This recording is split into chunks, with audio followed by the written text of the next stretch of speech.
Les jeux vidéo sont un secteur en plein essor. On estime que 2,5 milliards de personnes jouent à des jeux vidéo et y consacrent des milliards de dollars. Avec autant de personnes qui investissent leur temps et leur argent dans les jeux, il n'est pas étonnant que les joueurs soient la cible de cybervols. Le vol sur jeux vidéo se présente sous différentes formes, comme la prise de contrôle d'un compte ou ATO. On parle de prise de contrôle du compte lorsque le personnage ou l'inventaire d'un joueur est volé. L'inventaire comprend les devises du jeu, les succès débloqués, le statut du joueur et les skins pour les avatars. Plus un personnage ou un compte est intéressant, plus il est susceptible d'être ciblé. Qui est à l'origine de ce ciblage?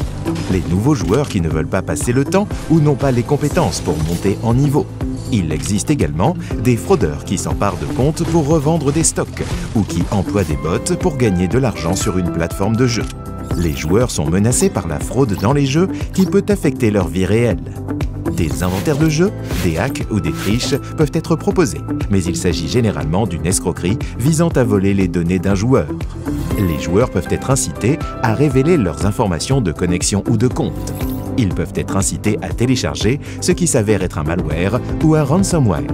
Leurs informations personnelles identifiables, ou IIP, sont alors volées.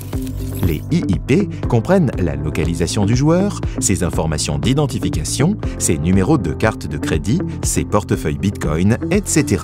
S'ils ne font pas attention, les joueurs peuvent révéler par inadvertance leur adresse IP aux attaquants. Grâce à elle, les attaquants peuvent voler des informations financières et des informations sur les comptes de jeu. Comment pouvez-vous vous protéger des attaques de jeux en ligne? Faire preuve de bon sens lorsque vous partagez des informations, identifiants de connexion, informations de compte, et tout ce qui peut permettre de vous identifier ou de savoir où vous vivez doivent rester privés. Les noms d'utilisateurs doivent éviter toute ressemblance avec les noms réels ou toute allusion à votre localisation. Les profils des joueurs ne doivent pas contenir d'informations personnelles. Ne donnez jamais votre numéro de carte pour des jeux gratuits. Utilisez la fonction d'achat dans les paramètres de votre compte Apple ou Google Pay. Vérifiez fréquemment vos factures de carte de crédit pour vous assurer que vous n'avez pas eu des prélèvements pour des paiements que vous n'avez pas demandés. Configurez une authentification à 2 facteurs pour vos comptes de jeu. Assurez-vous que les mots de passe de vos comptes de jeu et de votre messagerie soient complexes et uniques.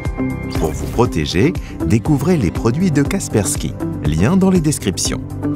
Si vous craignez que la sécurité Internet ne ralentisse votre jeu, nous avons réglé ce problème. Tous les produits Kaspersky disposent du mode performance.